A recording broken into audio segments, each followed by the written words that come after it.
Mud was the order of the day at North Port Oval.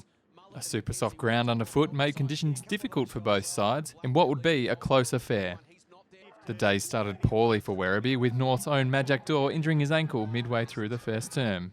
The 25-year-old was helped from the ground and will take no further part in the match. Rolls his ankle and he's done for the day. He's done for the day. They went down the rooms, probably tried to re-strap it, but it was no good. Dor would soon be joined by teammate Mitch Hibberd, who was stretched off the ground after this unfortunate incident in the second quarter.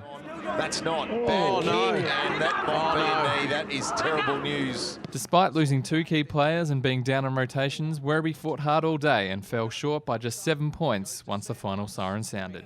Ruckman Braden Bruce played what was arguably his best game in Werribee colours, giving his midfielders first use of the footy, dominating the hit-outs and laying plenty of fierce tackles around the ground. Brucey probably played his best game that I've seen, certainly at the club, so rucked tirelessly all day. His tap work was good around the middle of the ground, but we saw a couple of big contested marks, which is something that we've been crying out for and continue to drive. So, it was a sign of a good big player. So that's what we want to see from him. Brucey was absolutely fantastic. We gave him a big drop on the big New Zealander from Port Melbourne, and I thought he was awesome all day. Every time I looked up, he was dominating the hit-outs, following up. I know that's a big focus for him, and he's working on his tank, Big Bruce. So I think in years to come, he'll be a force to reckon with. Port Melbourne jumped out of the blocks quickly, but failed to convert their chances, giving Werribee plenty of confidence to go on with it in the second quarter. So we're going early. Are we clear with that?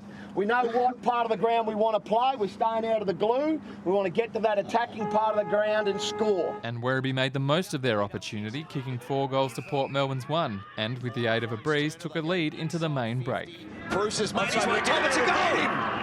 The Tigers are in front. Oh, wow. That's the best passage of play for the day. Despite kicking against the breeze in the third quarter, Werribee remained in front at the final change, with plenty of momentum heading into the final term. The tap, picked off by Arnott, tries to beat the tackle of Meredith. It spills to Mountford. Flying shot at goal keeps Werribee alive. Oh, there's a pulse. As the rain began to fall, the players gave everything, with plenty of mud on the menu.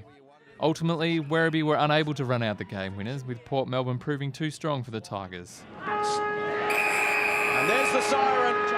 Port Melbourne hang on for a tough fighting win at North Port Oval. A great old-fashioned game of football.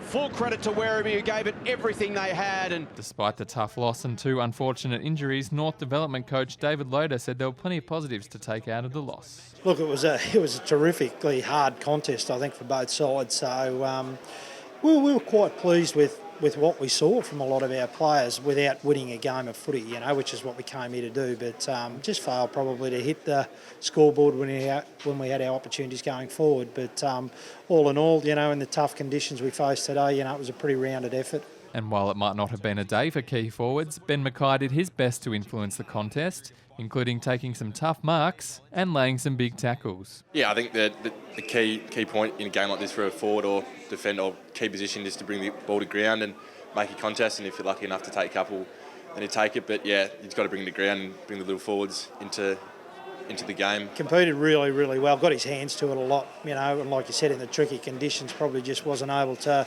mark as many balls as we would have liked. But look, his body positioning and his effort to get to the contest and provide us a real target's been terrific, and every week I think we're seeing a little bit of growth and a bit of development in Ben. So without really smashing the scoreboard today, was pretty solid again. Werribee head to Geelong on Saturday afternoon as they look to return to the winners list against the Cats.